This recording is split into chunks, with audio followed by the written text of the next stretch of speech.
invokes wartime powers to fund electric heaters as he cracks down on gas appliances. American Gas Association says wartime law is being used as an instrument to advance a policy agenda contradictory to our nation's strong energy position. President Biden invoked a Cold War-era law in a surprising move Friday to pour taxpayer funds into domestic manufacturing of electric heat pumps, an alternative to gas-powered residential furnaces. In a joint announcement with the White House, the Department of Energy DOE said the federal government would award a historic $169 million for 9 projects across 15 sites nationwide in an effort to accelerate electric heat pump manufacturing. The significant level of funding was made possible after Biden utilized the 1950 Defense Production Act DPA to increase domestic production of green energy technologies. Getting more American-made electric heat pumps on the market will help families and businesses save money with efficient heating and cooling technology, said Energy Secretary Jennifer Granholm.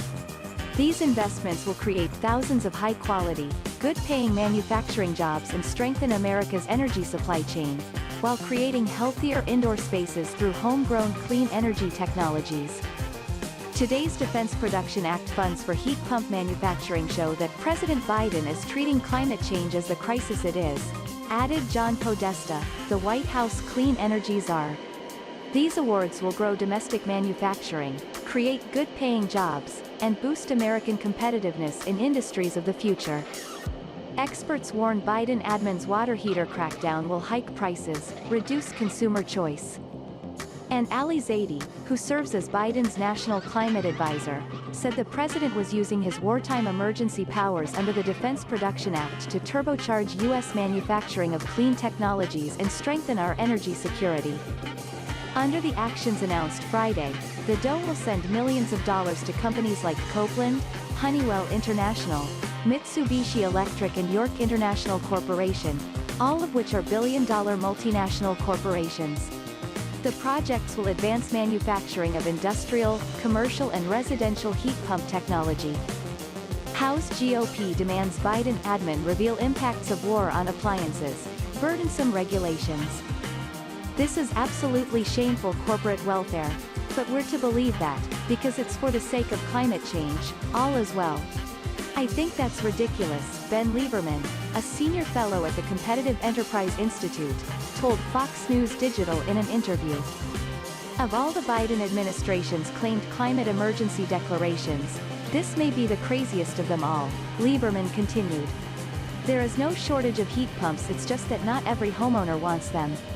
Consumers ought to decide for themselves. The government has no role in tilting the balance in favor of one energy source over another. That's clearly what's happening here. The action Friday comes less than 2 months after the DOE issued new regulations targeting traditional home gas-powered furnaces as part of its climate agenda and broad effort to curb greenhouse gas emissions. DOE's finalized regulations, which are slated to go into effect in 2028, specifically require furnaces to achieve an annual fuel utilization efficiency, AFUE, of 95%, meaning manufacturers would only be allowed to sell furnaces that convert at least 95% of fuel into heat within 6 years. The current market standard AFUE for a residential furnace is 80%. Because of the stringent AFUE requirements, the regulations would largely take non-condensing gas furnaces, which are generally less efficient, but cheaper, off the market. But consumers who replace their non-condensing furnace with a condensing furnace after the rule is implemented face hefty installation costs. Biden admin issues eco-regulations impacting air conditioners, refrigerators. Energy security is a top priority for AGA, American Gas Association President and CEO Karen Harbert told Fox News Digital on Friday. We are deeply disappointed to see the Defense Production Act, which is intended as a vital tool for advancing national security against serious outside threats, being used as an instrument to advance a policy agenda contradictory to our nation's strong energy position.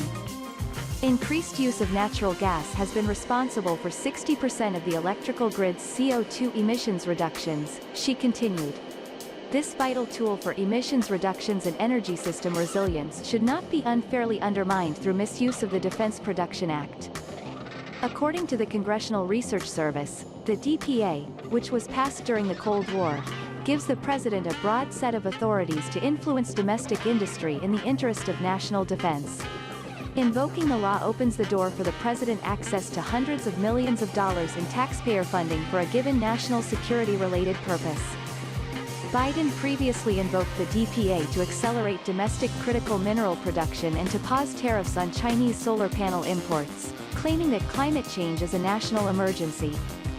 In addition to consumer furnaces, over the last several months, the DOE has unveiled new standards for a wide variety of other appliances including gas stoves, clothes washers, refrigerators and air conditioners. According to the DOE, its past and planned appliance regulations will save Americans $570 billion and reduce greenhouse gas emissions by more than 2.4 billion metric tons over the next 30 years.